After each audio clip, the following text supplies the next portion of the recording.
Hola, ¿cómo están? Buenas tardes, linda tarde. Estamos en pleno otoño.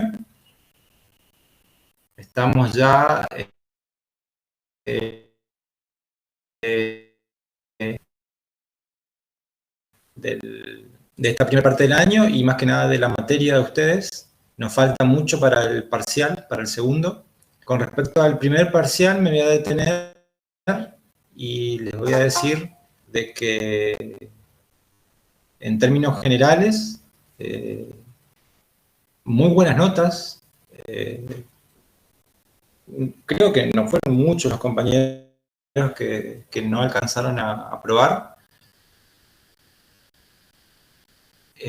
Simplemente miré las notas.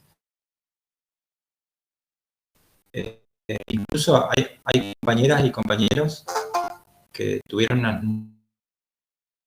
no felicito. Como se dice ahora, los y las felicito. Significa de que se atuvieron a la consigna de que lo que se da en clase se toma en el del doctor León y parte mía, pero doy por sentado por parte de Florencia también, de la doctora Lafuente, de que nada, no se sale en el parcial del esquema de lo que se va dando y de lo que se va explicando, porque la idea es que ustedes entiendan justamente lo que vamos dando y vamos explicando. Bueno, y dentro de las notas que vi,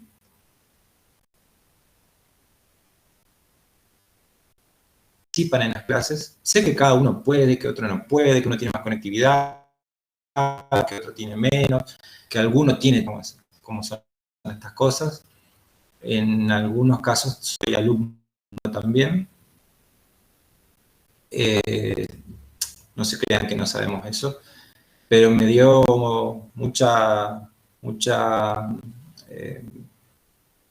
me agradó mucho de que muchos de los que participan en las clases, que preguntan, que contestan, que hacen las cosas, hayan sacado buenas notas. Los que no sacaron alguna buena nota, a no decaer, está el segundo parcial y se puede recuperar ese. Bueno, vinieron dando,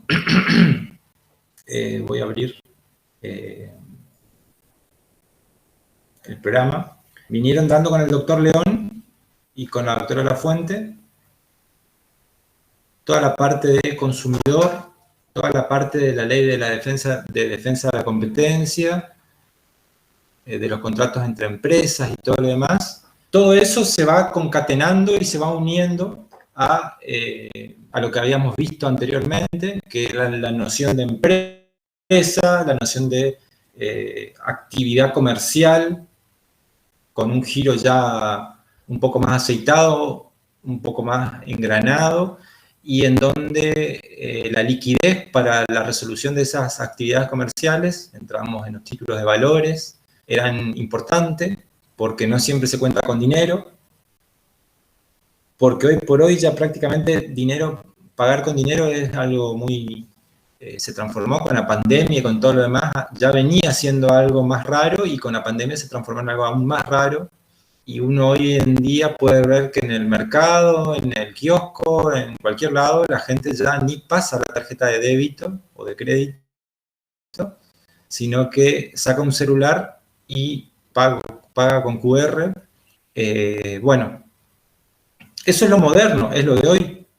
Y nosotros cuando estudiamos la bolilla de títulos de títulos de crédito, y vimos el pagaré, vimos el cheque y todo lo demás, existe y se usa mucho, pero ya va quedando viejo eso. No va a dejar de existir porque son formas de garantizarse, pero en la liquidez del día a día, en la liquidez de cómo se mueven ustedes, ustedes mismos dense cuenta que cuando suben a un colectivo y pasan la sube, bueno, posiblemente ustedes por ser estudiantes no paguen, pero si subo yo, que soy yo o cualquier persona que es un ciudadano común, va a pasar la sube,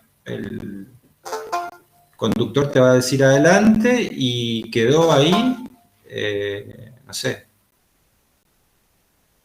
unos pesos, 7 pesos, 8 pesos, no sé, pero esa plata quedó ahí. Y esa plata que la cargué virtualmente a mi SUBE, virtualmente se fue a la empresa o a quien administre esa plata, y posiblemente una parte de esa plata va a la empresa, otra parte va a un organismo de control, vaya a saber uno. Todo eso. Entonces, vean cómo lo que estamos viendo acá en lo que llamamos derecho empresario va tomando, se va materializando en nuestro día a día. Fíjense ustedes cuando van al supermercado con su madre, con su pareja, con su abuela, posiblemente ya no paguen ni con dinero, no saquen un fajo para pagar 7.000 pesos con 70 billetes de 100, sino que sacan el celular, hacen la compra del pago y ya capaz ni sacan el plástico siquiera. Entonces, bueno, posiblemente también nosotros los docentes, para los nuevos grupos que vengan, esas unidades del programa para agregar todo lo nuevo, pero también uno se pone a pensar y uno dice, le voy a enseñar algo de lo nuevo justamente a ustedes, que son los que lo están manejando más al dedillo, ni hablar de un chico que está entrando en la primaria, porque van a vivir en un mundo totalmente diferente al que viven ustedes y al que vivo yo. Entonces, bueno, esa es la idea más o menos que tienen que ir atando en la cabeza, de que todo se relaciona con todo, los contratos, pero a la vez yo tengo una empresa y enfrente tengo consumidores, esos consumidores tienen derecho a reclamarme si algo está mal, bueno, todo eso.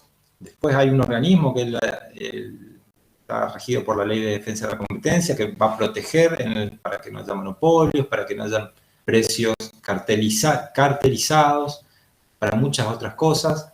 Y dentro de todo eso, en la última bolilla, caemos en la Ley General de Sociedades. ¿Qué es la Ley General de Sociedades? La Ley General de Sociedades es la ley madre que establece qué procedimiento debo seguir yo para crear una sociedad comercial.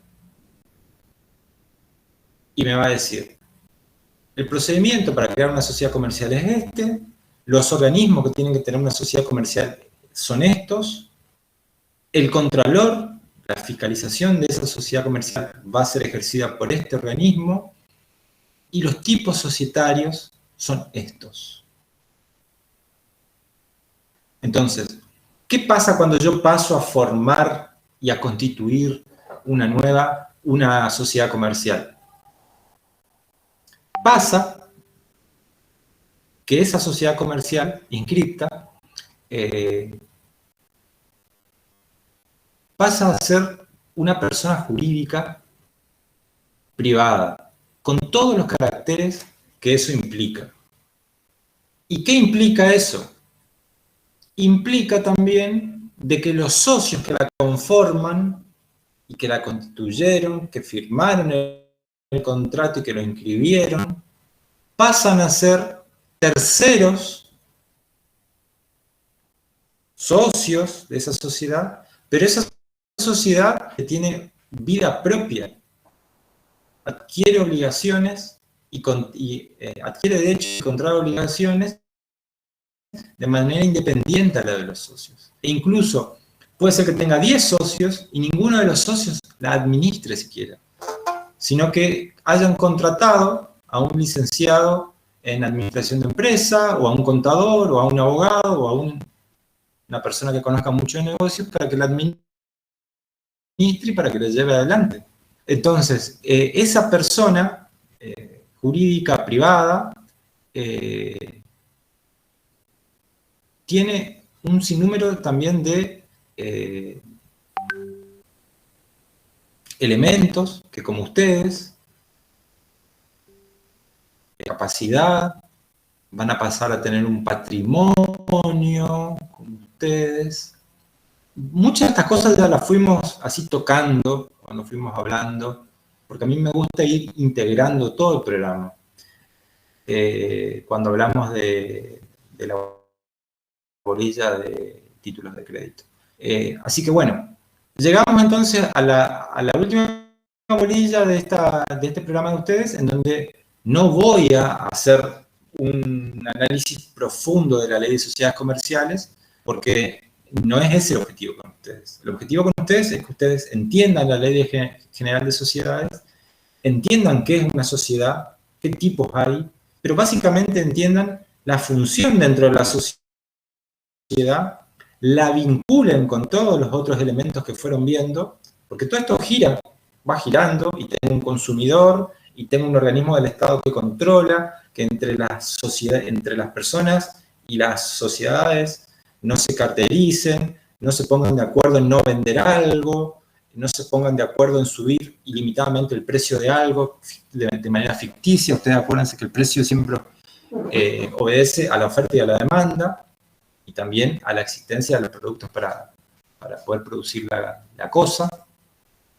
Entonces, todo eso va a tener que ver también con que el consumidor tenga para pagarme, cómo me paga, cómo es la fluidez y la rapidez de que me paga con dinero, bueno, me paga con un cheque, bueno, me paga con un pagaré, bueno, me transfiere electrónicamente, listo, ahí desapareció el papel. Me paga con QR, listo, pum, desapareció el papel. ¿Y la plata dónde está? Y la plata es un debe y un haber en una entidad bancaria, que es un tercero al consumidor y un tercero a la empresa. Y como esa entidad bancaria me saca los 15 pesos de mi cuenta corriente, no 15 seguramente, pero 14 con algo, porque como tercero que hace de nexo, se queda con un porcentaje de la comisión de intermediación. Entonces, eso es lo importante, y eso es lo que me interesa a mí que ustedes entiendan. El inmerso todos los días. Están inmersos como ciudadanos, como consumidores, como puede ser que algunos de ustedes tengan algún proyecto.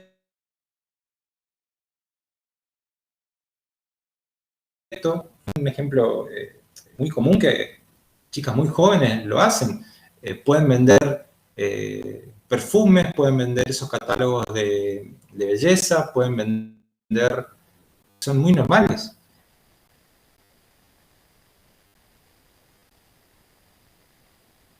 Entonces, hay un catálogo, hay un precio, hay un descuento, hay un pedido, está el producto si llega o no llega, si el producto es acorde a lo que pidieron, cómo le pagan, te pago así, te pago así, no, si me pagas con débito entra directamente a la cuenta de la empresa o la cuenta de ustedes. Bueno, todo eso, ¿con qué comisión se quedan ustedes? Bueno, los muchachos lo mismo, puede ser de que estemos inmersos en un sinnúmero de actividades comerciales que hacen a todo esto. Y hoy concretamente vamos a tratar de ver lo más claramente posible y lo más rápidamente posible, porque nos quedan tantas clases. A nosotros, lastimosamente, por esto de ser pocos meses de cursado, siempre nos apremia el tiempo. Y es lo que nos hace ir un poco a los saltos. Bueno, entremos primero hablando de la ley de sociedades comerciales. O hablemos de los tipos de sociedades comerciales. Ustedes acá tienen que mirar la ley madre, que es la ley 19550. Hoy les mandé al grupo de WhatsApp el link. Les dije que la pueda tener en papel, que lo tenga en papel. Quien no lo puede tener en papel, que abra una pestaña en el link que les envié, en Infolec. Ahí está la ley 19550. Esa es específica, es una ley específica. Bueno, Después de eso, tienen el Código Civil y Comercial, que ya hablamos también, y lo habrán hablado todos los otros profesores. ¿Por qué? Porque el Código Civil y Comercial va a aplicar determinados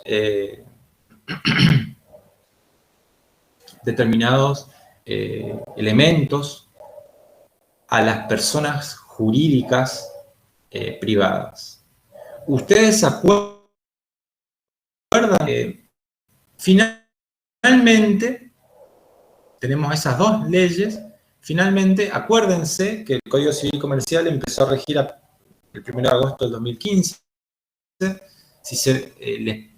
Ahora les voy a dar un trabajo para que hagan en la casa, y en el trabajo que es algo bien sencillo, les pongo que se sirvan de 2 libros, les doy bibliografía, había surgido eso también anteriormente, algunos compañeros que pidieron bibliografía. Les voy a dar 2 manuales de derecho societario, son libros chiquititos. Tengan la precaución de que si lo piden en biblioteca o si lo miran en alguna parte o porque lo bajan de internet o lo que sea del 2015 en adelante, de agosto del 2015 en adelante, con las modificaciones del Código Civil y Comercial. ¿Ok? En eso ténganlo en cuenta. Bueno, entonces tenemos la ley madre 19550, tenemos el Código Civil Comercial unificado que entró a regir el 1 de agosto del 2015. Después vamos a tener normativa que regula la inscripción para que nazcan como personas jurídicas. Esa normativa va a ser una normativa de cada jurisdicción. Eso no es materia federal, eso es materia delegada a la provincia. Entonces, eso lo voy a explicar también acá. Y finalmente, tenemos la ley de las partes. Y la ley de las partes no es otra cosa que el contrato que firme. Entonces, va una primera pregunta, ¿qué es esta? Yo hablo de la Ley General de Sociedades y de las sociedades en particular. De la sociedad anónima, de la sociedad colectiva, de la sociedad de responsabilidad limitada. ¿Cómo ustedes creen que nace? ¿Cuál es el puntapié inicial para que nazca una sociedad? A ver si a alguien se le ocurre. ¿Cuál es el puntapié inicial para que nazca una sociedad? ¿Alguien se imagina algo?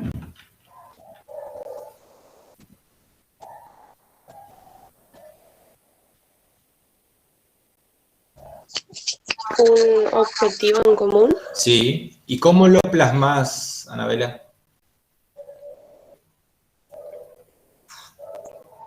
Por escrito y que los dos estén de acuerdo, o dos o más. ¿Y cómo se llama eso, Anabela? Contrato. Perfecto. Perfecto. Karina también. Soledad, bien la idea. Todo nace de un contrato. ¿El contrato qué es? Es un acuerdo de voluntades en donde varias personas con un mismo fin ponen por escrito. ¿Se acuerdan la idea de instrumento? ¿Se acuerdan la idea de parece que estamos hablando un montón de cosas y estamos sabiendo de qué estamos hablando? Bueno, con esto es lo mismo, contrato. Un acuerdo de voluntades para desarrollar determinada actividad. Y para eso tiene que existir, antes de la reforma, 2 o más personas que se pongan de acuerdo. Después de la reforma, se agrega la sociedad anónima unipersonal y se agrega posteriormente a eso, por una ley aparte, que les voy a pasar el link, la SAS, que es una sociedad anónima simplificada. Tanto la SAU, que es la sociedad anónima unipersonal, como la SAS, que es una sociedad anónima simplificada, que son tipos societarios, no requieren 2 o más personas, sino una sola persona que instrumente el acto constitutivo Ya no va a ser un contrato, va a ser un acto constitutivo unipersonal de creación de esas sociedades. Eso ténganlo en cuenta y acuérdense siempre. Antes de la reforma era la definición que estudiamos todos en la facultad y que repetíamos como loros y decíamos, cuando dos o más personas,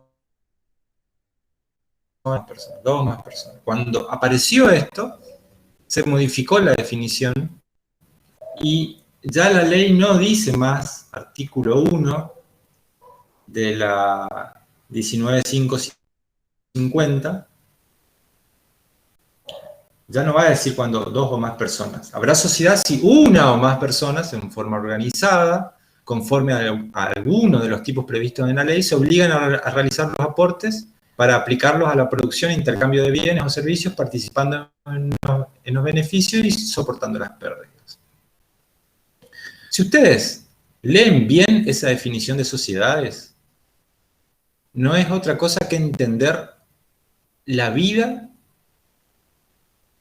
y el fin de la sociedad. La voy a repetir de manera pausada para que ustedes vayan razonando. Si tienen la ley a mano o algo así, vayan razonándola con mi recitado lento y lleven la vista. Dice que habrá sociedad si una o más personas. Primer aclaración que les hice. En forma organizada. ¿Por qué? Porque yo no puedo hacer la sociedad que yo quiera.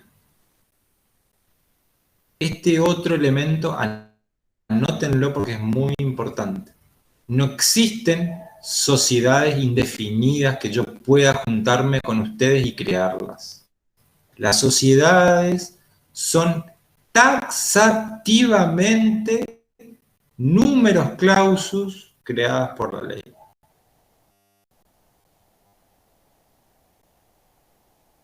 ¿Qué crea? No existen otras sociedades. ¿Qué quiere decir eso? Que yo puedo inscribir en el registro solamente las sociedades que existen legalmente. Si yo quiero inscribir alguna sociedad con algún otro aditamento, el director o la directora del registro me va a decir, no le voy a inscribir esto, váyase con su contrato y haga lo que quiera. Entonces, en forma organizada, conforme uno de los tipos previstos en esta ley. Clarísimo, ¿eh?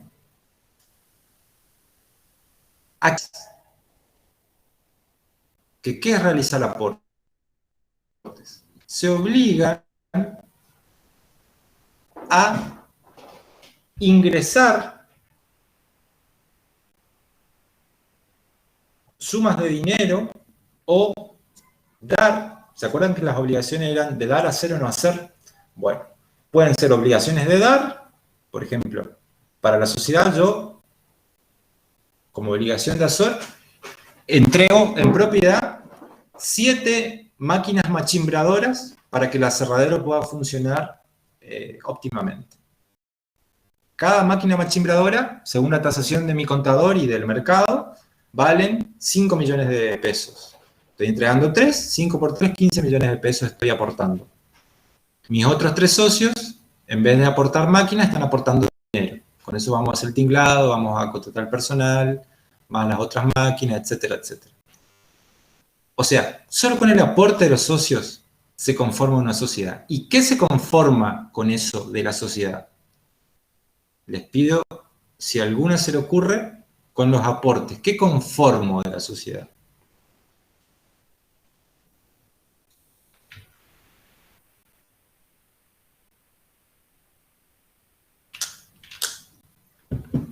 ¿Se le ocurre a alguien?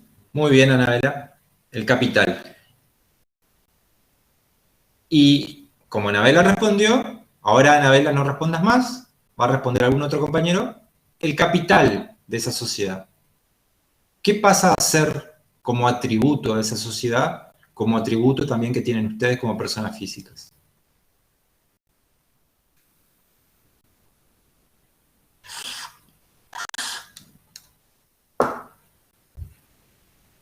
Muy bien, Natalia, el patrimonio.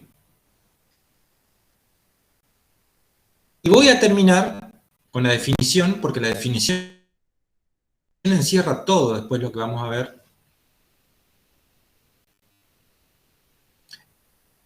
Ida y vuelta entre una persona física y una persona jurídica privada, para que ustedes vean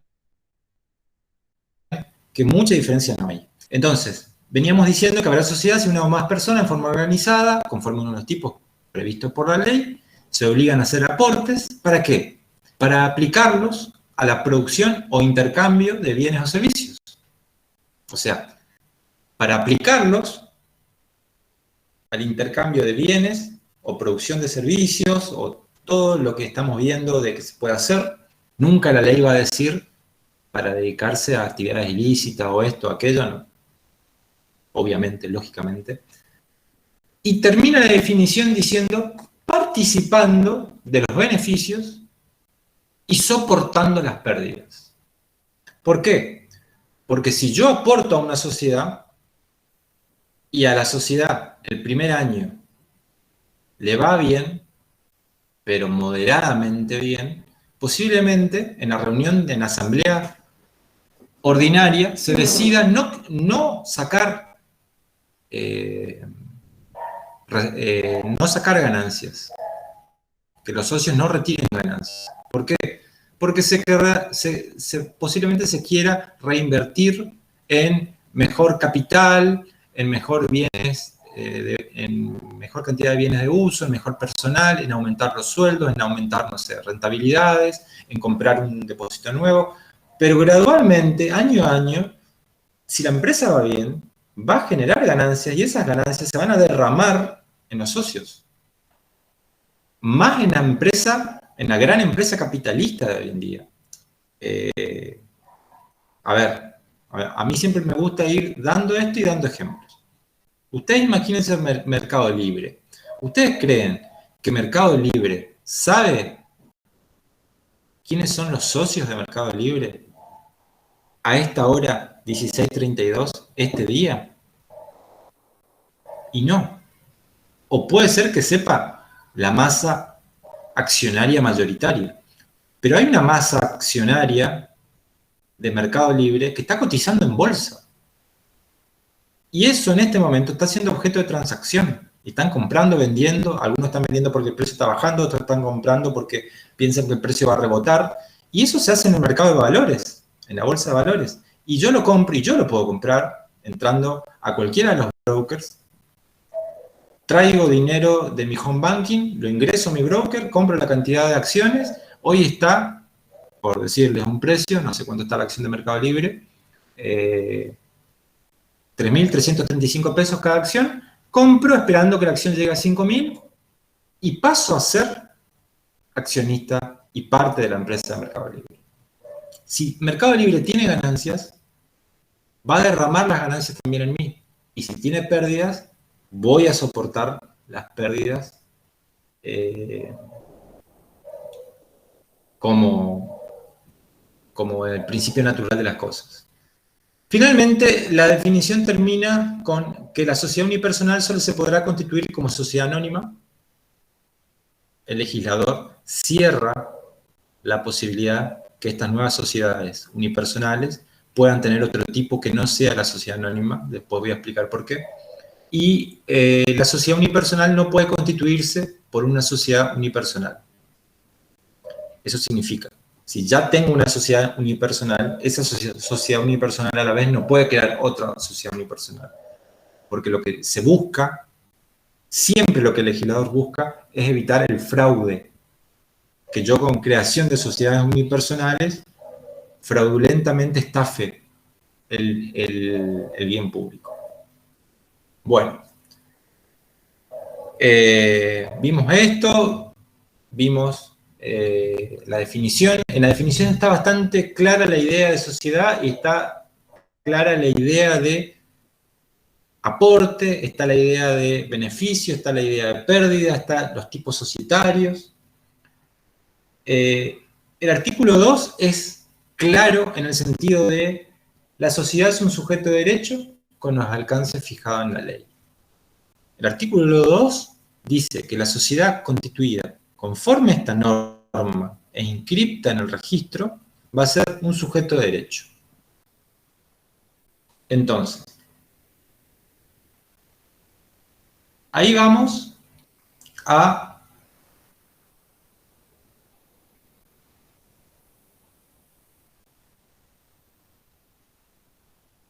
los elementos que tiene una sociedad como tal, o que tiene una persona jurídica privada y que tienen ustedes, para que en base a eso, a ese ejemplo, ustedes puedan ir sacando. Pero antes de eso les hago una pregunta. ¿Se acuerdan cuando vieron alguna parte de derecho con algún profesor? Yo creo que no se los dije nunca, pero ¿se acuerdan qué tipo de personas existían?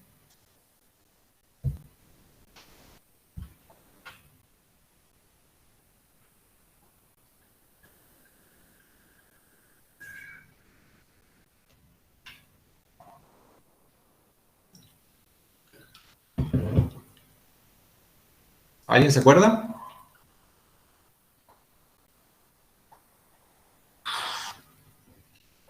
Perfecto.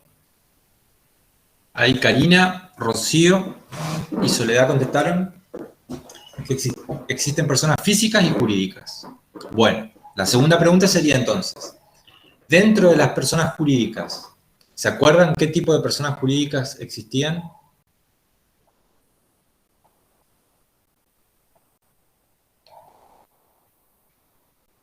Esto es importante porque es parte general. Y para entender bien esto hay que tener claro lo que es parte general. Personas jurídicas, no físicas, jurídicas. Teníamos públicas y privadas, dice Anabela, muy bien. ¿Se acuerdan o tienen en mente algo? Y que no responda ni Natalia ni Anabela, que ya respondieron. ¿Se acuerdan alguna persona jurídica pública que se le venga a la cabeza como ejemplo? Está en el Código Civil y Comercial.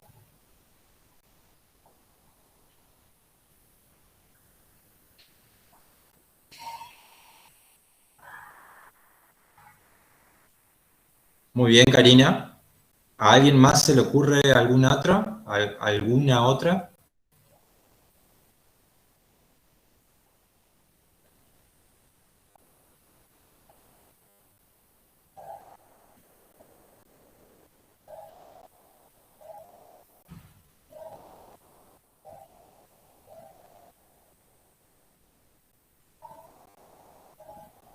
¿Quedamos ahí? Bueno. Les doy otra. La Iglesia es una persona jurídica pública. Y les pido que vayan y vuelvan al Código Civil y Comercial. No, el Banco Central no. El Banco Central es un ente autárquico del Estado Nacional. Les pido que vayan al Código Civil, artículo 100 y algo, y miren un poquito eso. Bueno, vayamos a los elementos que me interesan. Y vayamos, para hacerlo más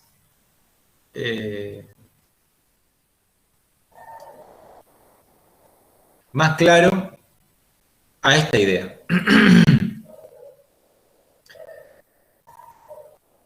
Hay un principio de especialidad en la ley de sociedades comerciales. El principio de especialidad se da en el sentido de que existe una aptitud para adquirir derechos y contraer obligaciones para el cumplimiento de su objeto y de los fines de su creación. Como toda persona jurídica privada, la sociedad va a tener un objeto. Y su actuación, por lógica, va a ser lícita y va a ser válida en tanto y en cuanto se actúe con derechos y obligaciones dentro de la esfera de ese objeto. Si yo como presidente de una sociedad anónima o como gerente de una SRL estoy realizando actos jurídicos, contrayendo obligaciones y adquiriendo derechos ajenos a la esfera del objeto, estoy haciendo actos que no son acordes a la empresa. Ese es el principio de especificidad. Otro principio es el principio de constitución. Ustedes me dirán, ¿cuándo nace una sociedad? Y yo les voy a decir, la sociedad formalmente nace, y ahí hay dos principios jurídicos, que es el principio o la noción declarativa o constitutiva. Entonces, yo me junto con ustedes, y esto lo quiero explicar bien a lo llano, para que ustedes lo puedan entender de manera bien clara. Porque incluso muchos abogados no lo entienden claramente todavía. Si yo me junto con ustedes, y somos 27 actualmente, entre los 27 firmamos un contrato de sociedad en la casa o en el predio para la sociedad que compramos. Firmamos el contrato, y el contrato está firmado, está el objeto, todos los elementos. Para que nazca esa sociedad, yo necesito inscribirla en una Dirección General del Registro Público de Comercio, que tiene determinados requisitos. Entonces, cuando se inscribe y me dan ese contrato inscripto, válido como sociedad, ahí esa persona jurídica privada, esa sociedad comercial, puede válidamente tener un quit, contraer derechos y obligaciones y todo lo demás. Entonces, la pregunta a la que voy es, ¿cuándo nace la sociedad? ¿Nace cuando firmamos el contrato o nace cuando la autoridad de aplicación me dio el ok de que está bien y está constituida? ¿Qué opinan ustedes?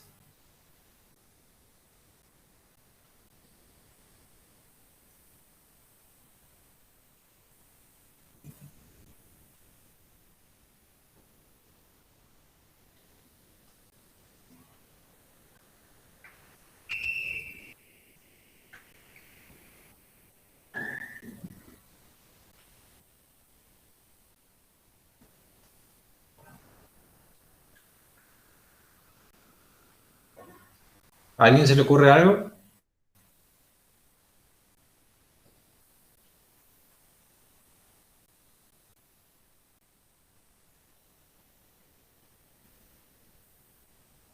Muy bien. El comienzo de la vida de la sociedad es desde el momento de la firma del contrato. Por eso decimos que es el principio, este principio es el principio constitutivo. Porque el trámite posterior de inscripción en el registro público es un procedimiento que requiere la ley 19.550 para que nazca como persona jurídica, pero nace antes, no como persona jurídica, pero sí como una obligación entre las partes. Y eso lo vamos a ver cuando veamos las sociedades irregulares. Después, esa persona jurídica a la vez tiene un principio de inoponibilidad. ¿Qué quiere decir? Que la sociedad comercial que nace como tal, aún que no se haya inscrito, puede ser inoponible contra terceros. ¿Qué significa inoponible contra terceros? Puede ser que tú tengas una sociedad perfectamente inscripta y con nombre, con todo, con sede, y puede ser que la actividad de esa sociedad me sea inoponible a mí como tercero. Que no me puedan venir a decir, demandarle a la sociedad, no demanda a los socios. ¿Por qué puede ser inoponible? Porque tiene esa sociedad está persiguiendo fines ajenos a la personalidad jurídica con la que se creó. Está violando el objeto de la sociedad y está haciendo actividades totalmente ajenas. Entonces me es inoponible esa sociedad. Un ejemplo: constituí una empresa yerbatera y estoy haciendo un servicio de cosmética. Y una señora que vino a hacerse masajes y, no sé, e implante de cabello, terminó mal con el implante y con los masajes y me puede demandar tranquilamente, porque esa sociedad para hacer eso no estaba habilitada ni tenía su objeto para él. Era una yerbatera, no era una empresa de cosméticos. ¿Entienden ahí el objeto? ¿Y entienden por qué no me va a ser oponible? Yo ahí ya no tengo que demandar a la sociedad. Yo puedo mirar quiénes son los socios y demandar a todos los socios directamente. Eso es lo importante que entiendan. Después, va a ser inoponible también la persona jurídica, y yo voy a poder demandar directamente a los socios y no a la sociedad, cuando se constituye esa sociedad como un mero recurso para violar la ley, el orden público, la buena fe o para frustrar el derecho de terceros.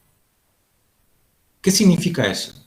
Significa, todo eso que ustedes escucharon es cuando yo constituyo una sociedad con el solo fin de crear una máscara, que es la sociedad, para violar el derecho de terceros. Ejemplo, formo una empresa, esa empresa va a ser una empresa yerbatera, y para el único fin que creé eso es para contratar empleados mal registrados, para usar empleados de esa empresa en otra empresa, registrados para esta empresa, con una remuneración inferior. ¿Qué estoy haciendo ahí? Estoy violando el orden público laboral, estoy violando el orden público de los aportes y contribuciones del ANSES, estoy violando los ingresos que tienen que ir a la AFIP, pero también estoy violando la buena fe y el derecho de personas que contratan conmigo y que trabajan para mí, a mis proveedores. También cuando constituyo una sociedad con un fin ficticio para derivar dinero para otras sociedades y que esas sociedades puedan, por ejemplo, sacar dinero de la Argentina o comprar dólares de tal o cual manera. Hay miles de formas. En ese caso también la sociedad va a ser inoponible con el tercero dañado. Y el tercero dañado, perjudicado, va a poder demandar a los socios directamente. Van a ir contra el patrimonio de los socios, no contra el patrimonio de la sociedad. Porque uno de los elementos de la sociedad es que yo, al aportar dinero a esa sociedad pasa a tener su propio patrimonio.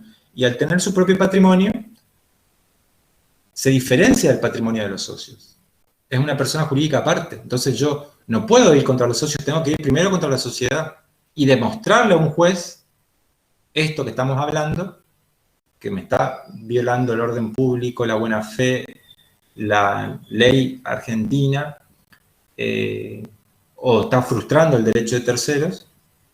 Entonces, para que el juez quite, le llaman el velo de la sociedad y mire a los socios y los haga una extensión de responsabilidad, se llama eso. Finalmente, existe el principio de imputación. El principio de imputación refiere a cuando el accionar o el supuesto accionar de la sociedad puede ser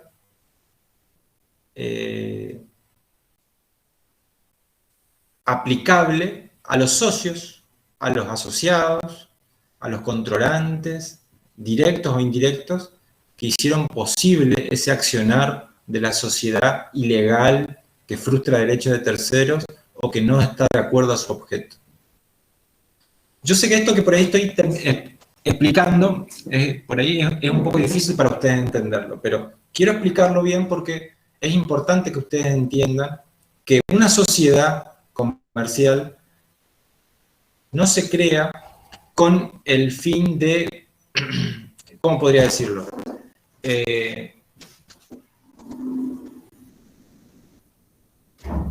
No se crea con el fin de violar el derecho de terceros o de perseguir actividades ilícitas o de violar la buena fe, sino que el objeto de la sociedad comercial está muy circunscripto a su actividad propia descrita en el contrato social. Y cuando sucede esto, ahí yo puedo y tengo elementos para decir, no, esta sociedad no me es oponible a mí, voy a ir contra los socios directamente. Eso está en el artículo 54 de la Ley de Sociedades Comerciales. Y también en el artículo 144 del Código Civil y Comercial como principio general. Pero ¿por qué es un principio general del derecho eso? Cuando una sociedad se extralimita a su objeto y empieza a violar la ley, frustrar el derecho de terceros, violar la buena fe, o en cualquier modo perjudicar en la extensión, perjudicar a terceros en la extensión de su actividad comercial, podrá ser objeto del llamado corrimiento del velo, corrimiento de la sociedad, para garantizar el daño a través de los socios. Así que bueno, explicado eso y que ustedes lo entiendan bien, va a quedar bien entendido de que ni ustedes como personas físicas, ni ustedes ni yo como personas físicas, podemos andar gratuita y libremente violando la ley, el derecho de terceros o lo que sea, ni la persona jurídica tampoco. Esa famosa idea que circula por ahí de que los que forman sociedades es para violar la norma legal y todo lo demás, no es tan así. ¿Por qué? Y lo vamos a ver también más adelante, porque hay una fiscalización por parte del Estado, indirectamente, pero también hay fiscalización interna de la sociedad, y los socios, que si ven que el que está administrando está haciendo estos actos, tienen inmediatamente que intervenir en la sociedad o denunciarlos a la autoridad de Contralor o a la FIP o a quien sean para no ser responsables solidarios. Y eso es muy importante. Bueno, ¿qué elementos tiene la sociedad? Vayamos a los elementos. Yo después voy a subirle un power con todo esto, pero es importante que me sigan ahora. Hay elementos implícitos y explícitos. Implícitos que tienen que estar en todo contrato de sociedades.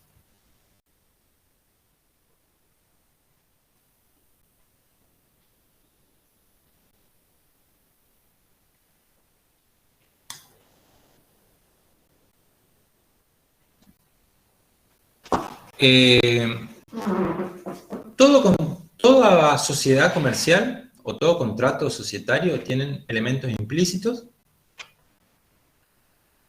que, para decirlo de otra manera, son elementos internos. Estos elementos internos son el consentimiento que tienen que prestar en ese contrato todos los socios, por un lado, y lo que se llama affectio societatis, que es la idea plasmada en la definición de sociedades comerciales de que cuando hay más de dos personas, solamente cuando hay más de dos personas, la intención de esas dos personas debe ser común para llevar adelante un proyecto comercial. Si no existe affectio societatis, no existe sociedad. Si yo me junto con un compañero mío y digo, bueno, yo quiero desarrollar una empresa cosmética, y él me dice, sí, yo también quiero desarrollar una empresa yerbatera. Pará, o cosmética o yerbatera. Sí, no, pero o hay affectio societatis, hay ganas de desarrollar un proyecto en común, o no hay sociedad, por lógica. Si no existe esa idea en común de desarrollar eso, no existe. Y el otro es el consentimiento, que el consentimiento es uno de los elementos formadores de la voluntad. O sea, solo una persona capaz mentalmente y en sus cabales tiene un consentimiento como para ir y firmar ese contrato y saber a qué se está obligando. Eso es lo interno. Pero tenemos también elementos externos. Y los elementos externos están en el artículo 11 de la Ley de Sociedades. Si ustedes lo tienen a la vista, el artículo 11 de la Ley de Sociedades enumera toda una serie de elementos que parecieran muchos, pero que en realidad no difieren casi en nada de los elementos que tienen ustedes como personas físicas. A ver, ustedes tienen un nombre, la sociedad también.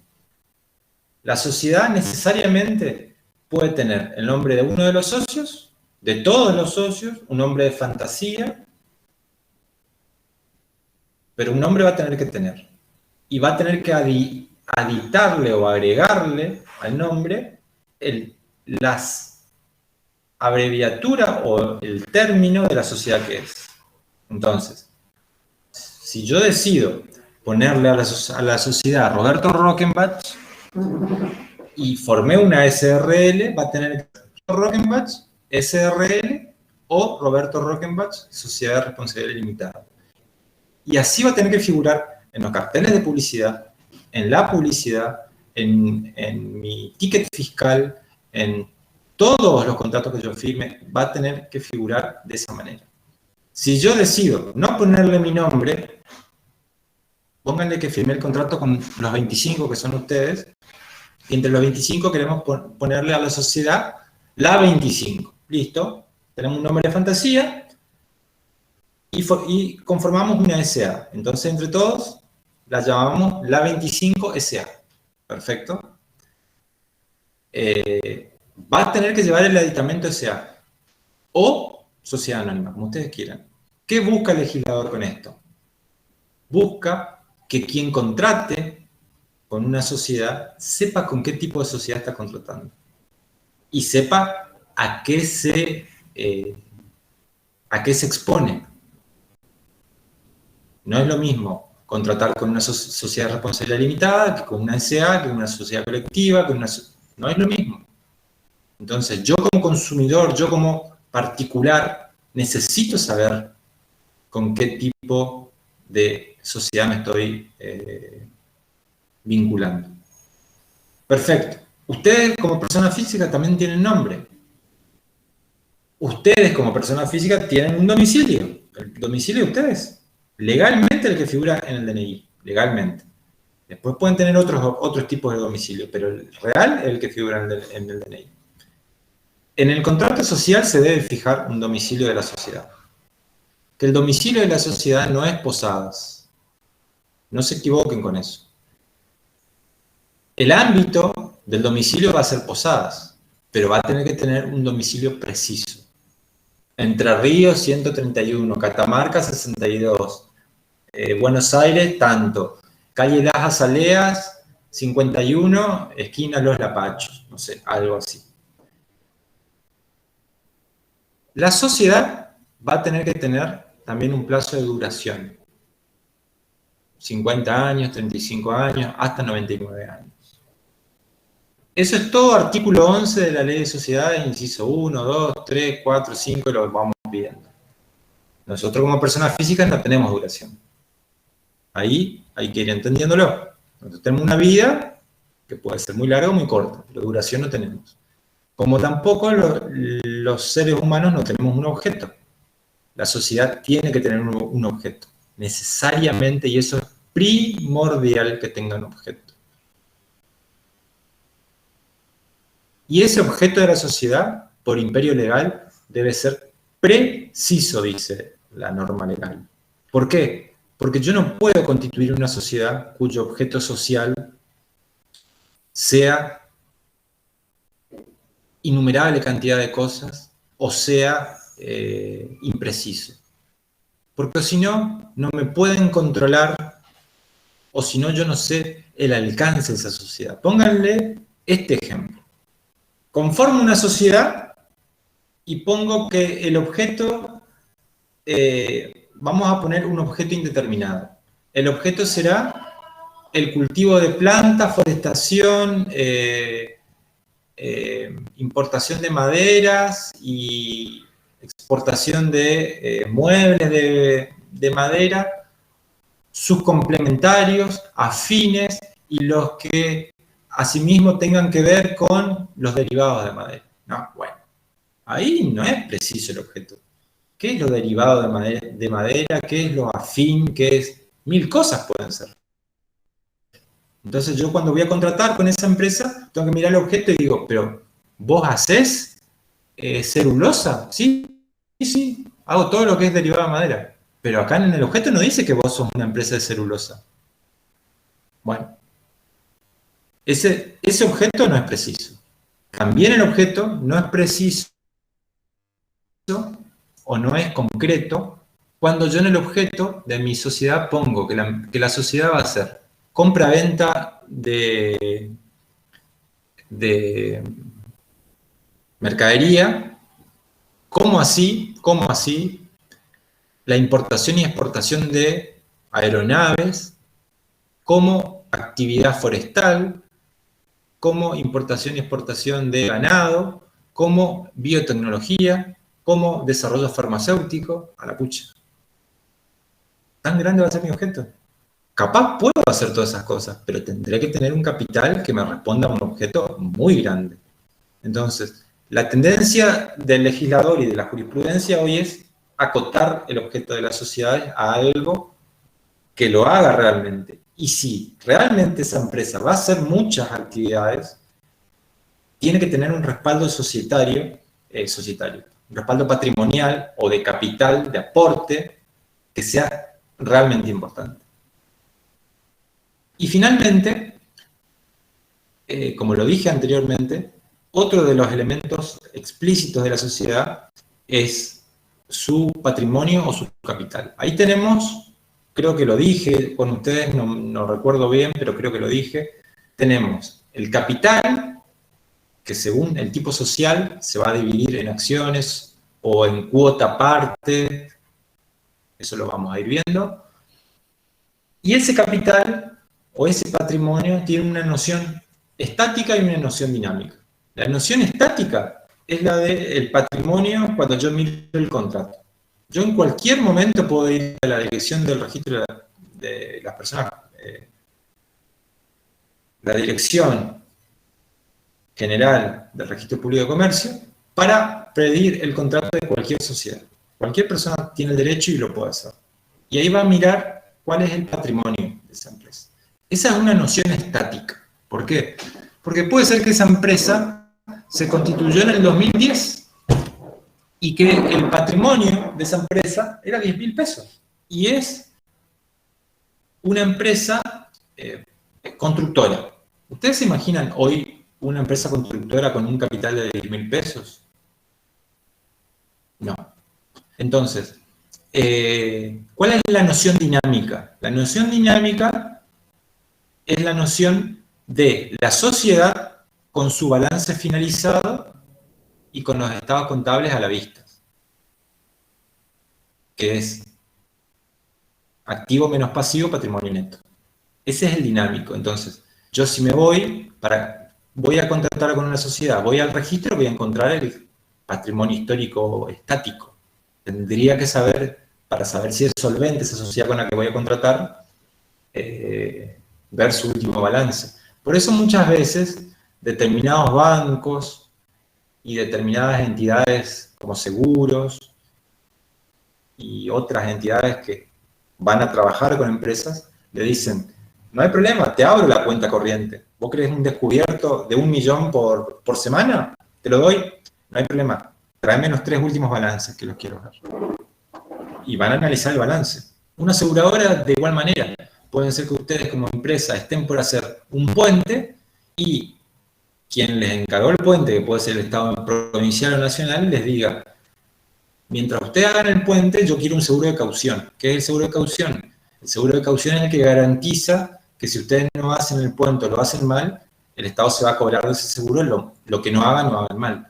Entonces, la aseguradora les va a decir, sí, te doy la garantía para que contrates con el Estado Nacional, pero tráeme no solamente los balances, sino determinada otra documentación para que yo vea tus últimos movimientos, a ver si vos estás para hacer eso y si vos estás para responder, porque no crean que la aseguradora le asegura a cualquiera cualquier cosa. Bueno, finalmente, dentro de los elementos explícitos tenemos el gobierno de la sociedad, la administración y el control. A eso me voy a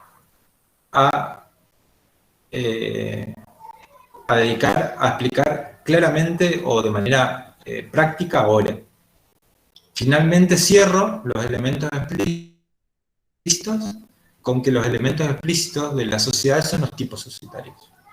Y los tipos societarios son los que están en la ley, no hay más que eso.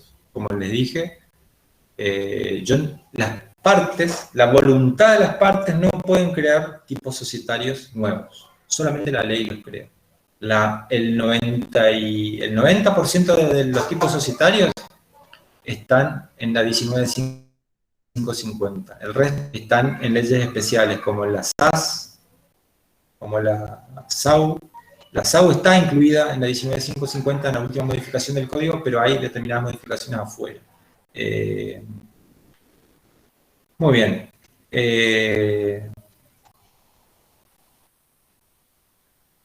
Finalmente, quiero que entiendan este esquema para que puedan entender también algo fundamental, que es qué tiene una sociedad como cuerpo. Imagínense ustedes el cuerpo humano. Entonces, la pregunta que ustedes me harán es, ¿cuáles son las partes del cuerpo de una sociedad comercial? Y yo les voy a decir, para entenderlo mejor, yo les puedo decir, pero para entenderlo mejor, vayamos al Estado Nacional. El Estado Nacional. Y ahí va una pregunta para que nos despertemos todos. ¿Cuáles son los poderes del Estado Nacional? ¿Alguien recuerda?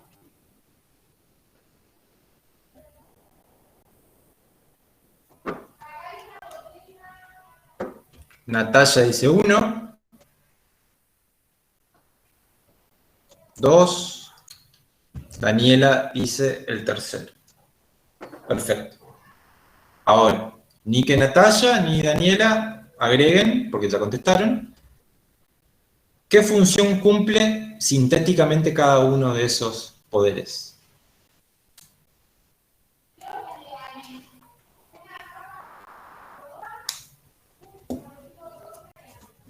¿Qué hace el Ejecutivo? ¿Qué hace el Judicial? ¿Qué hace el Legislativo? ¿A alguien se le ocurre?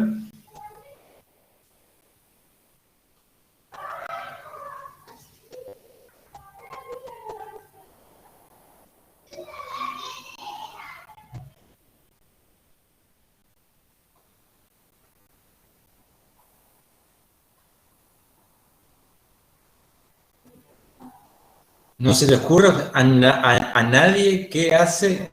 Bueno, Leo dice que el Ejecutivo es responsable de la gestión diaria del Estado. Muy bien, Leo, ¿sí? El Ejecutivo es el administrador de la gestión del Estado, exactamente, y es el administrador del presupuesto del Estado, que el presupuesto no es otra cosa que la asignación del capital o del patrimonio que año a año le dan para que el Estado lo administre y lo ejecute. Ejecutivo ejecuta. Ahí, Leo, te equivocás cuando decís concibe y ejecuta leyes. Eso no hace el Ejecutivo. Que debe acatar las leyes, debe acatarlas. Ahora, concibe y ejecuta leyes, no. Karina dice, el Legislativo dicta leyes, muy bien, muy bien. Y Anabela dice que el Poder Judicial es un poder del Estado encargado de impartir justicia en una sociedad. Y el judicial las hace cumplir, dice Karina, agregando al legislativo. Perfecto. Las ideas están perfectas. Tengo un poder ejecutivo que me administra el Estado y dice, vamos a traer tantas vacunas de acá, vamos a comprar tantas unidades de esto, aquello, con esta partida, con esta plata vamos a asignarla acá, vamos a hacer tantas rutas, administra. Tengo un poder legislativo que ¿qué hace? Se reúnen en asamblea y discuten proyectos de ley. Mejores, peores, no importa. Discuten. Llegan a un consenso, sale la ley. No llegan a un consenso, no sale la ley. Ahora, llega a un consenso, sale la ley, es ley promulgada por el Ejecutivo, porque así lo dice la Constitución, y, como dice Karina, existe un poder judicial que es el poder creado por el Estado para que cualquier ciudadano que se sienta afectado en sus derechos pueda ir y reclamar el cumplimiento de esas leyes. Entonces, ¿qué vendría a ser el Poder Judicial? Vendría a ser un poder fiscalizador. Que Leo no le deba a Karina y que si Leo le debe a Karina, Karina pueda ir para decir, Leo me debe y me tiene que pagar, oblíguelo a que me pague. O que salga una ley del Estado Nacional que dice que ustedes no pueden ir más a la facultad porque tienen más de 20 años y ustedes vayan con un amparo al Poder Judicial para decirle de que el Estado Nacional no puede dictar esas leyes porque violan los derechos de ustedes. Es el derecho a estudiar, el derecho a progresar, el derecho a ser mejores personas, etcétera, etcétera. Bueno.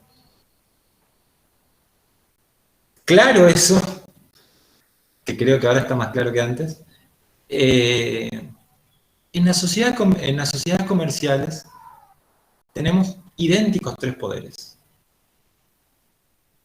Tenemos un poder o un organismo, pues no tenemos poderes en las sociedades comerciales, sino tenemos organismos. Un organismo de administración o de dirección o de gestión, que va a ir cambiando de nombre de acuerdo a la sociedad, que ¿qué vendría a ser del poder en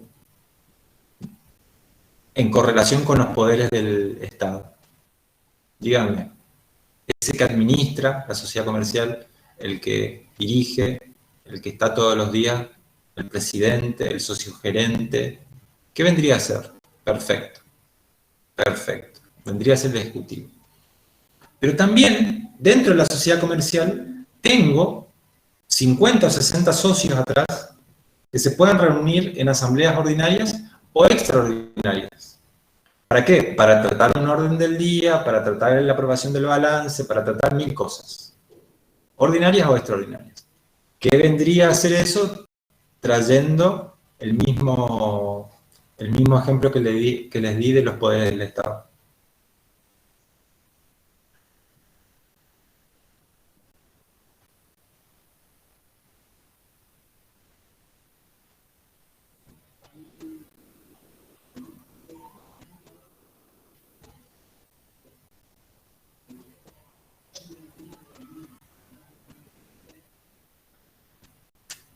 ¿Se le ocurre algo a alguien? Tengo, dentro de las sociedades comerciales, los socios.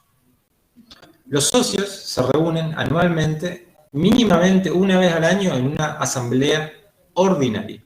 Pero también pueden reunirse de manera extraordinaria la cantidad de veces que sea necesario para tratar distintos temas que hagan a la vida de la sociedad. Pueden reunirse para aprobar el balance, pueden reunirse para aprobar la gestión del presidente o del socio gerente, pueden reunirse de manera extraordinaria para pedir un préstamo al banco, pueden 1000 cosas.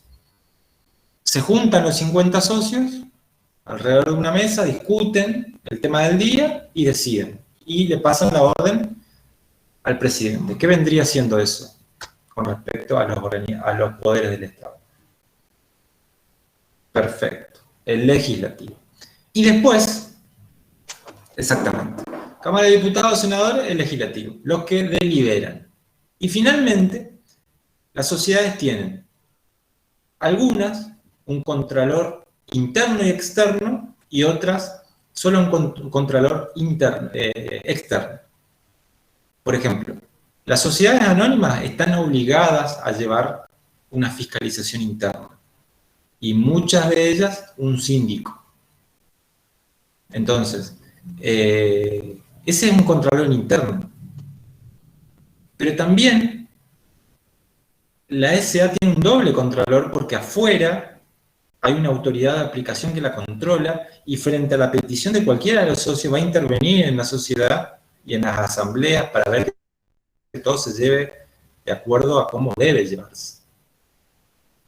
La sociedad de responsabilidad limitada, que no tiene la obligación de llevar un controlor interno, la fiscalización se llama, tiene el control externo.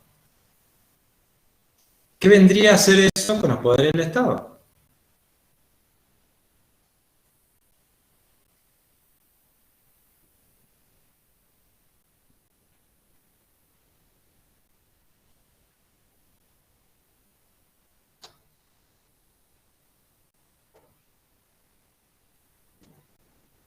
Perfecto, perfecto. El Poder Judicial, exactamente.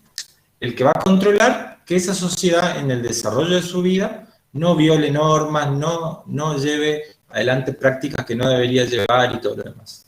Puede ser automáticamente por control del Estado o por pedido de alguno de los socios que está viendo que se está haciendo algo que no se debe hacer y pidió 2 o 3 veces que se revea eso, no le dieron importancia y se va al órgano de contralor. Ahí nos detenemos entonces. ¿Se entendió bien esto de los organismos o de los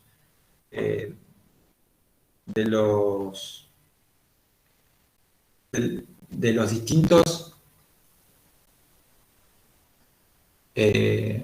órganos dentro de una sociedad comercial? Tenemos el órgano ejecutivo o administrativo o de gestión, que está encabezado en una SA por el presidente, en una SR por el socio gerente, que va a llevar el día a día de la sociedad, que va a decidir comprar, vender, tomar personal, que va a decidir si sale el embarque, si se compró el camión, si se pagó la prenda. Después va a existir una asamblea de socios, que son todos los socios. Puede ser que sean 25, puede ser que sean 5, puede ser que sean 50. En la sociedad anónima, los socios por lo general son muchos, porque la sociedad anónima está creada como la gran sociedad capitalista. Por eso les hablaba del ejemplo de Mercado Libre. También hay sociedades anónimas que tienen 5 socios. Bueno, la asamblea de esos 5 socios, va a hacer dictar la voluntad de esos 5 socios con respecto a lo que quieren y se lo van a enviar al presidente para que lo ejecute. Y finalmente tenemos la fiscalización de la sociedad. Puede ser una fiscalización interna o una externa. La interna va a estar funcionando dentro de la sociedad. Ustedes imagínense una sociedad grande. Necesita tener un departamento que le llamamos nosotros los abogados auditoría, que esté controlando todo lo que están haciendo los otros departamentos, porque si yo dejo a cada departamento de una sociedad, me estoy refiriendo a departamentos ya ahora en área organizativa. Tenemos el departamento de personal, el departamento de cuenta corriente, tesorería, recursos humanos, logística, proveedores, compras, no sé. Una sociedad puede tener 15, 20, 30, 50 departamentos internos para que el objeto funcione. Entonces, si yo no pongo una auditoría o una fiscalización interna de que todos lo estén haciendo bien, puede ser que cada uno de ellos haga lo que quiera y cuando yo me entere, a los 3 meses, a los 30 días o a los 6 meses, la pérdida patrimonial sea muy grande. ¿Me siguen con esa? Entonces, eso es lo importante y eso es lo que quiero que quede claro. Si eso quedó claro, sigo ahora. Díganme ustedes si quedó claro. Y entramos a otro tema. Vinculado con esto, pero otro tema en realidad.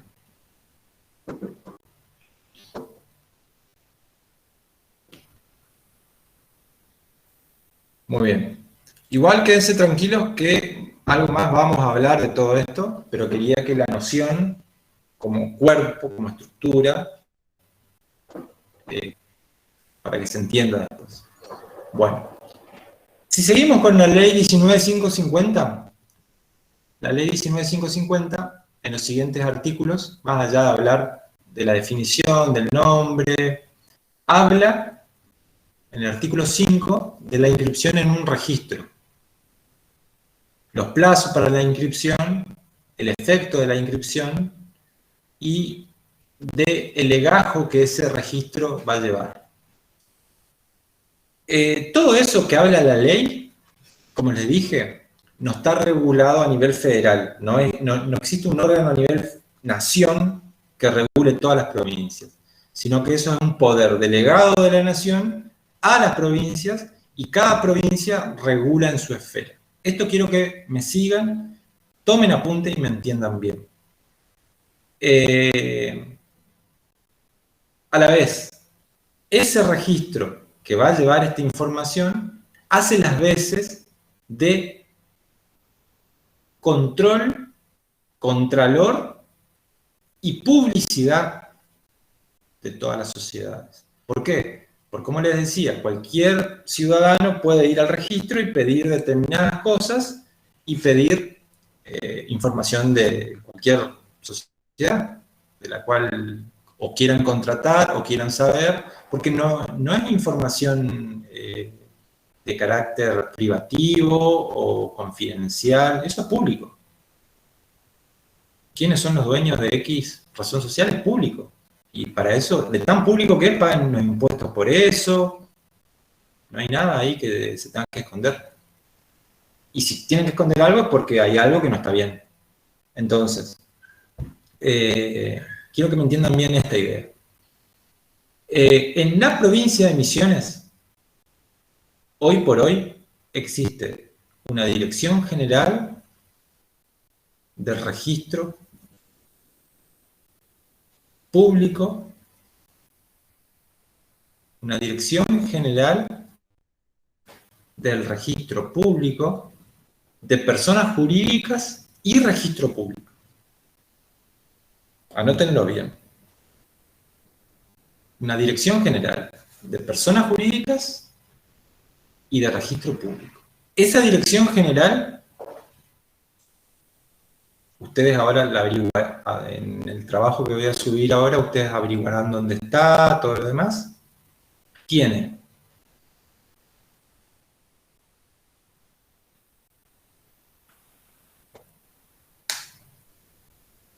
Leo me hace una pregunta, te respondo, Leo, eso al final cuando termino la clase, pues no voy a parar ahora. Porque si no, se traba todo esto. Entonces, esa Dirección General de Personas Jurídicas y Registro Público es la que va a llevar el control de esto que estamos hablando, de la inscripción de la sociedad, de la documentación que ustedes tienen que presentar y de todos los requisitos que le va a pedir hasta ponerle la inscripción de que la sociedad como tal está inscripta. En la provincia de Misiones, esa Dirección General de Personas Jurídicas y Registro Público depende del Ministerio de Gobierno. El Ministerio de Gobierno es un ministerio que depende del Poder Ejecutivo de la provincia de Misiones.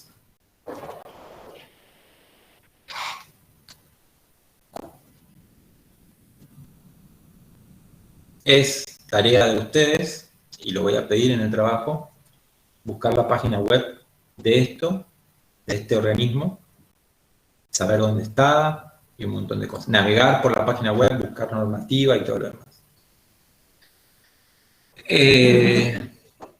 Hasta ahí venimos bien. ¿Por qué les digo de que esta aclaración es importante? Porque hasta hace 1 año y medio atrás, el registro público de comercio no estaba en la órbita de Dirección General de Personas Jurídicas y Registro Público, que depende del Poder Ejecutivo y del Ministerio de Gobierno, sino que estaba en la órbita del Poder Judicial. Y eso se cambió por una ley y salió de la órbita del Poder Judicial a la órbita de la administración pública centralizada. Son dos cuestiones distintas. Antes, el control de todo esto, y por años, más de 40, 50 años, lo llevó un juez. Y a quien respondía el juez, por lógica, era al Poder Judicial, cuya cabeza la ejerce el Superior Tribunal de Justicia. Ahora ya no es así. El control de legalidad y el control del legajo de las sociedades comerciales lo lleva una dirección de personas jurídicas y registro público dependiente del Ministerio de Gobierno y, como tal, de el Poder Ejecutivo. Muy bien. Ahí se formarán los legajos cuando ustedes quieran inscribir una sociedad, y ahí se formará todo el procedimiento del expediente para que ese contrato que ustedes firmaron y que veníamos hablando pase a ser una sociedad, una persona jurídica con personería propia, con un nombre propio, con un patrimonio propio. Cuando sale de ahí tendrá vida, podrá tener un quit, va a tener un domicilio declarado, va a tener un patrimonio, van a tener que hacer un depósito del 25%, lo dice la ley, hasta que salga la inscripción, después se lo van a devolver ese 25%, y van a tener que hacer un trámite ustedes. Bueno, parte de ese trámite está dentro de la página web de este organismo, cómo se hace el trámite, y es parte del trabajo que voy a subir cuando termine la clase o a la noche. Y es la disposición 113/20 de este organismo. No se preocupen, está en la página web, entren a normativas, disposición 113/20, van a ver que la página web es bastante completa. Pero se los explico de manera rápida. Voy a tener que llevar mi contrato para inscribir mi sociedad comercial. Pero con el contrato solo no alcanza. Voy a tener que llevar, primero, un formulario de reserva de nombre. ¿Por qué? Porque también el registro cumple una función de tratar, porque tendría que ser así, pero es bastante difícil.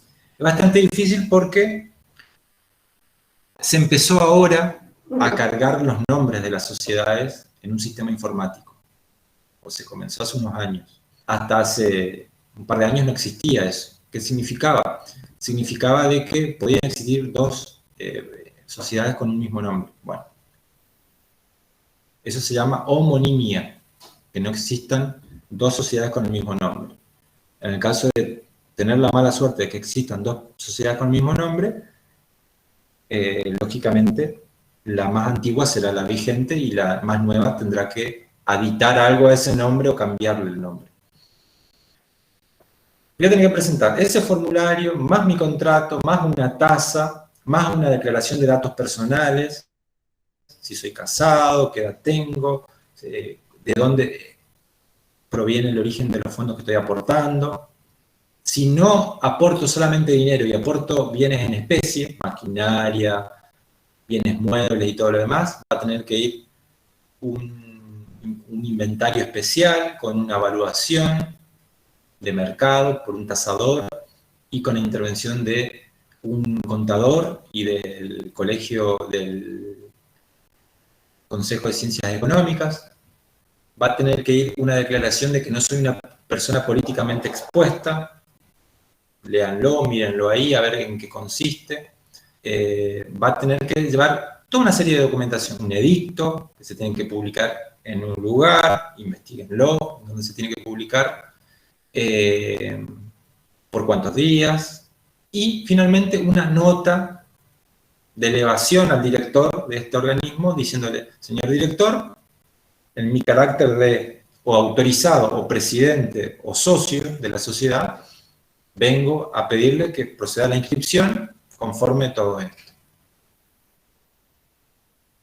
Acuérdense que el contrato, cuando hagan esta inscripción, cualquiera sea el tipo societario va a ir por triplicado. Un formulario va a quedar en el archivo de esta dirección. Otro va a quedar en el expediente que se va a formar. Y un tercero se los van a devolver a ustedes. ¿Cuándo? Cuando esté inscripta la sociedad. O sea, van a tener el contrato, por ustedes ya realizado y firmado, posiblemente con la firma certificada que en su momento hicieron con el escribano, o si es una SA no va a ser un contrato con firma certificada, sino una escritura pública, y al dorso va a tener un sello o una intervención del registro que va a decir que está inscripta en un libro, en un tomo, en un folio, con la firma de alguien, con el sello de alguien, con todos los datos que le van a pedir en la FIP como primer elemento para darle el quit o la quit. Y cuando ustedes vayan a bajar la luz, le van a pedir el contrato. Y cuando ustedes van, para todo le van a pedir una copia de eso. Entonces, ese contrato a la vez, previamente a ingresar a esta dirección, tiene que estar sellado en rentas, porque se tiene que pagar el 1 por 1000, el 1% del monto del contrato. Tercero, van a encontrar en esta página una tabla estimativa de capitales en atención a actividades. ¿Por qué? Porque acá hay una relación lógica. Y la relación lógica es que yo no puedo, o no tendría que poder, tener un objeto social muy grande o muy importante. A ver, pongamos un ejemplo. Voy a constituir una sociedad anónima para la realización, producción, distribución nacional e internacional de pasta celulósica. Y mi capital es de 300.000 pesos. Imposible. Con 300.000 pesos no compro ni el laboratorio de la empresa de pasta celulósica. Posiblemente el capital de una empresa de pasta celulósica sea 30 millones de pesos para empezar a hablar, ¿no? Bueno, tiene también esta página, ya por experiencia, de lo que van viendo y todo lo demás, determinados parámetros. Esos parámetros no son una obligación, sino que son guías. No te alejes mucho o no lo tires muy para abajo de este parámetro porque lo más factible es que te observen. Pero puede ser de que algún socio en la sociedad que están armando puso 3 máquinas láser que hacen, no sé, agujero en aluminio. Y cada una de esas máquinas valen 50.000 dólares. Entonces ya se olvidan del capital porque solo con los bienes de uso están, con la evaluación están en un monto bastante más alto. Pero bueno, va a ser parte de la investigación de ustedes eso. ¿Y por qué es importante eso? Porque el día de mañana, cuando ustedes les pidan, llevar esto para inscribir la sociedad, van a tener que ir ahí. Y cuando le digan, fíjate si en la carpeta está todo para inscribir, van a tener que mirar ahí. En esa misma página tienen los aranceles. Se paga online. Van a tener que saber a qué lugar ir, que es lo que me interesa. Van a tener que saber que si algún día les dicen, andá hasta tal lugar y averiguame quiénes son los socios de tal sociedad porque vamos a contratar con ellos. O les digan, vamos a demandar a esa sociedad porque nos perjudicó y quiero saber quiénes son los socios. Van a ir ahí a ver. Y muchas otras cosas más. Eso va a formar parte de un trabajo, el cual lo van a poder subir hasta el 8 de este mes, No es muy complicado, no es nada más que investigar un poquito y seguir lo que estoy hablando para que lo puedan hacer.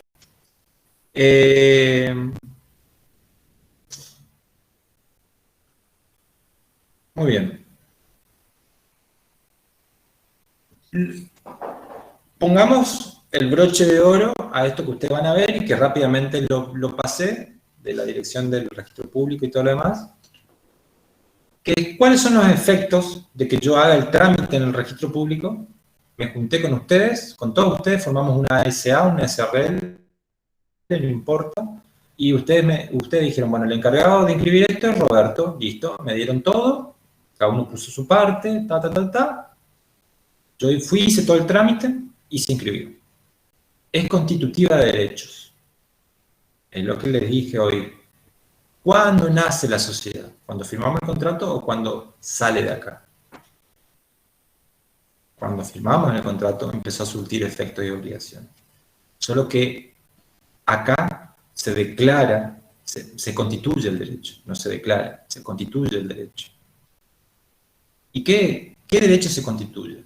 Se constituye el derecho de que nace una persona jurídica diferente a la de los socios, se constituye el derecho de que los socios tienen derechos dentro de esa sociedad, obligaciones dentro de esa sociedad, se constituye una nueva persona jurídica, va a tener un CUI en vez de un DNI, que va a poder adquirir bienes, registrables o no registrables, va a poder tener personal, se va a poder inscribir en todos los organismos del Estado como proveedor del Estado, o sea, una persona igual que ustedes, con las salvedades de las personas físicas y jurídicas, ¿no?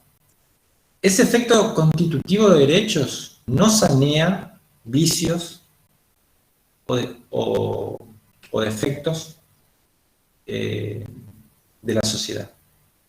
Tengan en cuenta eso. Significa que la Constitución no es que que en el momento en que se constituyó la sociedad y el registro me dio el sello de visto bueno y nació como sociedad, al nacer como sociedad para atrás saneó todo. No, saneó para adelante.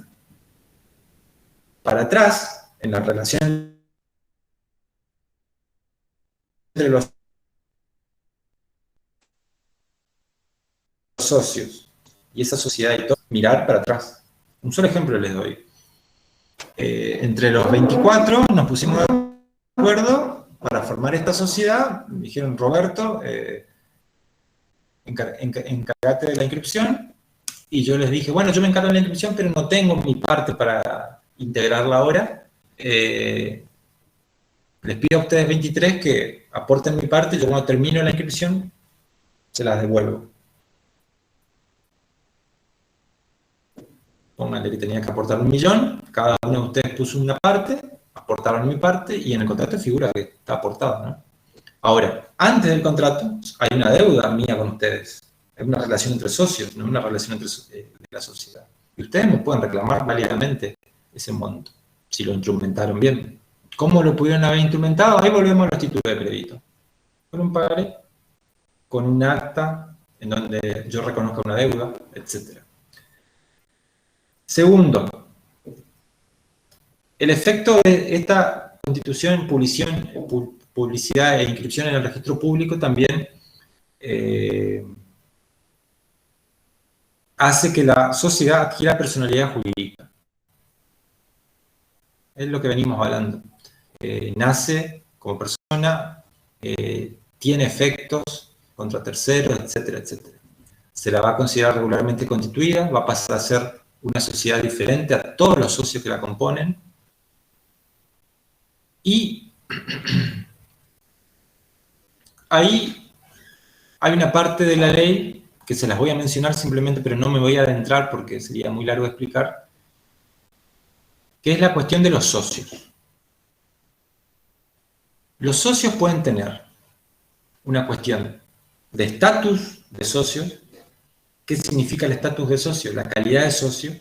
Y como socio va a tener derechos políticos y derechos económicos. Los derechos políticos van a ser votar en una asamblea ordinaria o extraordinaria.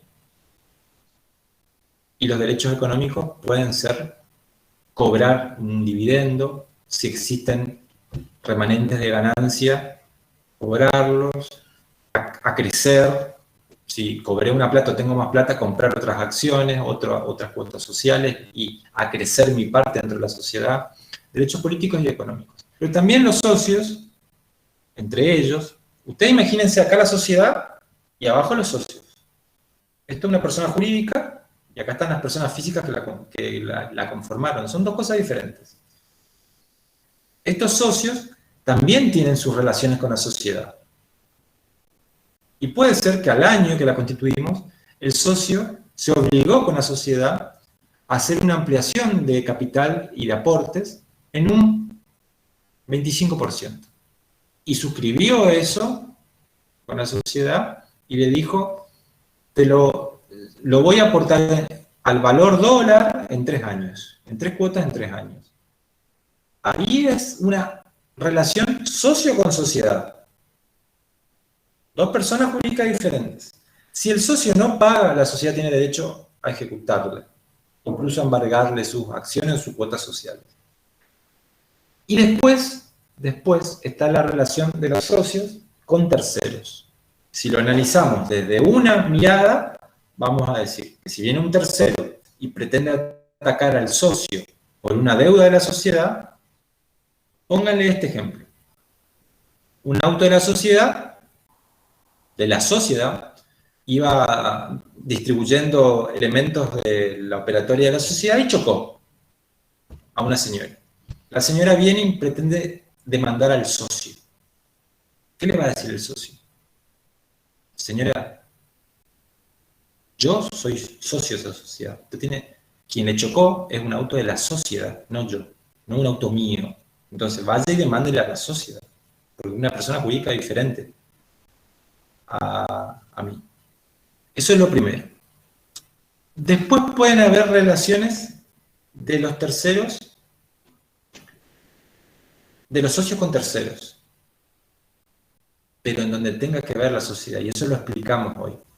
Puede ser que la sociedad se esté comportando para violar el orden legal, para extralimitarse de su objeto, para violar el derecho de terceros, para violar la buena fe, para hacer un fraude. Entonces ahí esa persona que se siente afectada por la sociedad va a decir, no, yo corro esto del velo societario y voy a ir contra los socios, porque ellos no pudieron no saber eso. Así que esa es la cuestión de los socios con la sociedad. Muy bien. Finalmente,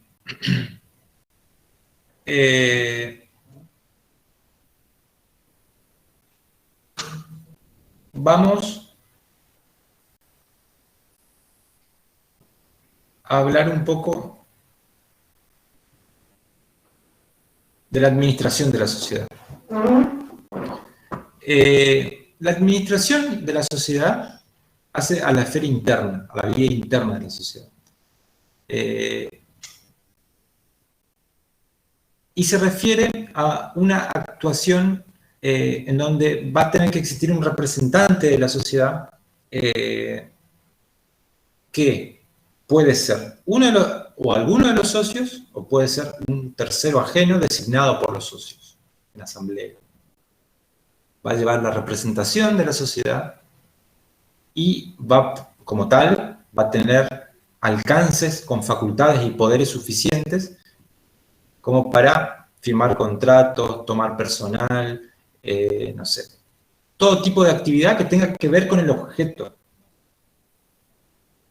Normalmente la representación está unida a la función de administración y la ley presume que todo administrador es también un representante salvo disposición en contrario. Los administradores tienen la gestión de la actividad social y pueden realizar todos los actos y operaciones que tengan que ver con el objeto. Si el administrador de la sociedad, sea socio o no, por su propia decisión, toma decisiones ajenas al objeto social, se está extralimitando. y como tal va a tener que responder, incluso personalmente. Y finalmente, la organización de la administración varía según el tipo de sociedad. Por lo general, en la SA existe un presidente y directores, mientras que en la SRL está el socio gerente. Cambia el nombre.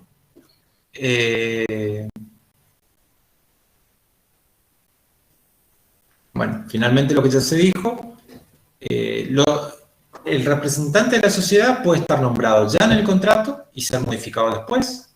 Puede ser que siempre se prefiera un socio que lo administre a un tercero, o pueden ser determinadas empresas o sociedades comerciales que por la tipología de la actividad que llevan adelante necesiten un administrador que tenga conocimientos específicos de lo que está llevando adelante. Y los socios no lo tengan. Entonces, los socios, ¿qué hacen? Designan a un presidente o a un socio gerente para que lo administre porque tiene conocimientos específicos. Por eso hay carreras específicas, como la licenciatura en administración de empresas, o incluso un contador, o incluso en menos medida un abogado, pero todo va a depender del objeto de la sociedad. En una sociedad que sean laboratorios farmacéuticos o químicos o algo así, difícilmente el manejo de todo eso tenga que ver con lo que estamos hablando, ¿no? Y bueno, después entra la cuestión de hasta dónde puede el representante actuar o no actuar. Y eso ustedes acuérdense que el objeto de la sociedad se lo marca claramente. Si hay algo que está rozando el límite o se sale un poco por afuera, ¿qué hace el director? Pide autorización a la asamblea. Entonces, como la asamblea para eso no se reúne ordinariamente, va a pedir una asamblea extraordinaria. Se va a reunir extraordinariamente la asamblea y por los votos por el porcentaje de votos que sea necesario, le dará facultades o no de acuerdo a lo que decida el órgano social. ¿Ven cómo ahí empieza a entenderse el que administra, el órgano que delibera y decide?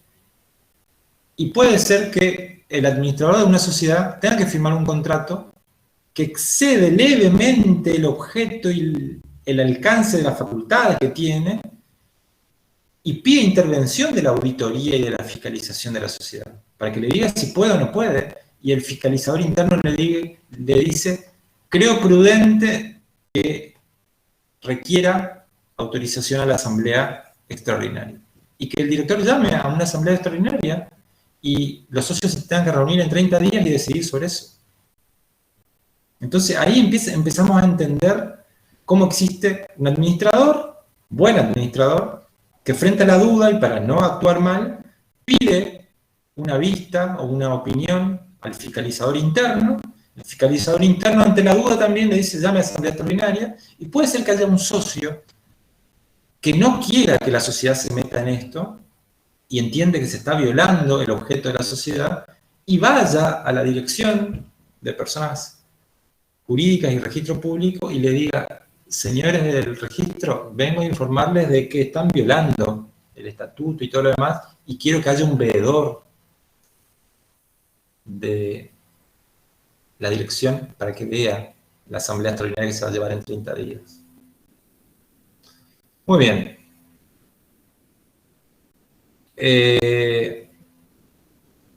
Después, cuando veamos los tipos societarios, yo les voy a ir hablando un poquito de cada uno de estos tres elementos. SRL, SA, quién lo administra, quién controla, quién delibera. Lo vamos a ir viendo en cada tipo societario en la próxima clase. Y después tenemos esta idea también, que ya tengo 5 minutos, la voy a desarrollar muy rápido. Tenemos lo que estamos viendo en el nacimiento de la vida de la sociedad. Nacimiento, nace, tiene un quid, tiene un nombre, tiene esto, tiene aquello. Después tenemos su desarrollo. La sociedad puede crecer, se puede achicar, se pueden ir socios, pueden venir más socios. Y después tenemos inevitablemente la finalización de la sociedad, que puede ser una resolución parcial, puede ser una transformación de la sociedad, porque la sociedad se creó hace 30 años y hoy necesariamente deba transformarse en algo nuevo por la tecnología y por todo lo demás. Puede ser que sea la sociedad, venga una oferta muy buena de una empresa, de cualquier lado, y me la compren, a todos los socios de la sociedad la compren porque les interesa, entonces la absorben, eso se llama fusión por absorción. Puede haber varias formas de que una sociedad vaya mutando a través del tiempo. Y fuera de todas esas vicisitudes, puede ser que, otro ejemplo que les doy antes de entrar en esta otra, puede ser que uno de los socios haya ido creciendo, y otros socios se hayan estado yendo y vendiendo sus participaciones. Y una sociedad que empezó en 50 termina en 3 socios. Y esa sociedad que tiene 40 años, hoy puede ser líder en materiales eléctricos de la provincia, por decirlo. Entonces, vean cómo está en la vida de la sociedad ese movimiento y lo que se va dando. Pero puede suceder también que esa sociedad que nació como tal así y que tuvo un desarrollo en la vida económica, llegue un determinado momento en que ve que no tiene ganancias, en que no puede agarrar y desarrollar un objeto óptimo, puede ser que no le hayan encontrado la vuelta a la actividad económica, tengan pérdida, puede ser que en 5 oportunidades ya se le hayan tenido que pedir a los socios que pongan dinero de su bolsillo para salvar las pérdidas que tiene la sociedad. Y frente a eso, los socios en una asamblea extraordinaria decían la disolución. Esa disolución no es otra cosa que buscar un grupo de contadores, ver qué hay, qué se debe, qué tenemos, pagar lo que se debe y con lo que tenemos liquidar. Les doy un ejemplo, una liquidación sencilla. Pagamos todo lo que debíamos y nos quedamos con 3 autos. Somos 3 socios, cada uno se queda con un auto, se lo transfiere de la sociedad al socio, se terminó. Puede ser que sea mucho más compleja. Pagamos todo lo que debíamos, nos quedamos con un inmueble, 7 autos, no sé, maquinaria, bueno, se tasa, se evalúa, se vende, se divide el dinero entre los socios. Pero también puede ser que la disolución se dé porque seamos una SRL de 3 socios y de golpe 2 mueren y queda un solo socio. La SRL no puede ser de un solo socio. Entonces, tengo 2 opciones yo que quedé, que es o pasar a ser una sociedad anónima unipersonal, transformarme y pasar a ser una sociedad anónima unipersonal, o disolver la sociedad porque quedé como único socio y no quiero ser otra cosa que una SRL. Eso es también una forma de disolución y liquidación. Hay que diferenciar la disolución de la liquidación. La disolución es el proceso primero en donde se decide todo eso y la liquidación es hacer líquido, efectivo o dividir lo que quedó. Así que bueno, hasta ahí llegamos hoy. Ahora le respondo a Leo. Voy a subir, si no es hoy, en un momento ahora, voy a subir dos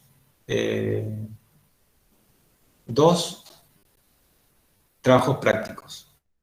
Los que tengan el DNI que terminen impar, o sea, 1, 3, 5, 7 y 9, van a hacer un trabajo práctico, y los que tengan par, contando el 0, 2, 4, 6, 8, van a hacer el otro trabajo práctico. Lo voy a subir, lo voy a indicar. Es sencillo, es para que investiguen un poquito, y la idea de la próxima clase es entrar con los tipos societarios en particular. No vamos a ahondar mucho en ellos, pero los vamos a caracterizar, para que ustedes entiendan qué existe. Algo de eso ya se pregunta en este trabajo acá, porque quiero también que ustedes empiecen a avivar el ojo cuando andan por la Avenida Uruguay, Rademacher, Francisco Aro, Trinchera San José, por el campus, que empiecen a ver los carteles, que empiecen a ver las concesionarias, qué es una SRL, una SA, empiecen a avivar el ojo con lo que estamos aprendiendo. Así que bueno, eso al margen de subirlo, también lo voy a subir al grupo de WhatsApp.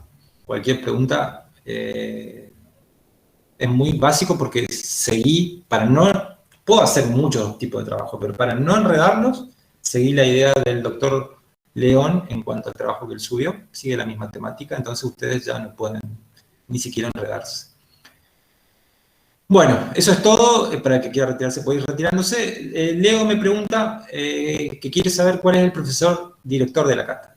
Bueno, el encargado de la cátedra es el doctor Marcelo León. Él está encargado de la cátedra y detrás de él venimos tanto Florencia como yo, que lo ayudamos. Pero el doctor Marcelo León es el encargado de esta cátedra. Cualquier cosita, en un mensaje al grupo, seguramente el doctor León, si lo arroban, les va a contestar. Así que bueno, si no hay ninguna pregunta, los dejo en libertad 4 minutos antes de las 6. Espero que anden bien, sigan bien, nos vemos el jueves que viene. Subo eso, súbanlo hecho, y bueno, estamos en contacto. Así que, muy bien. Muchas gracias. Que anden bien.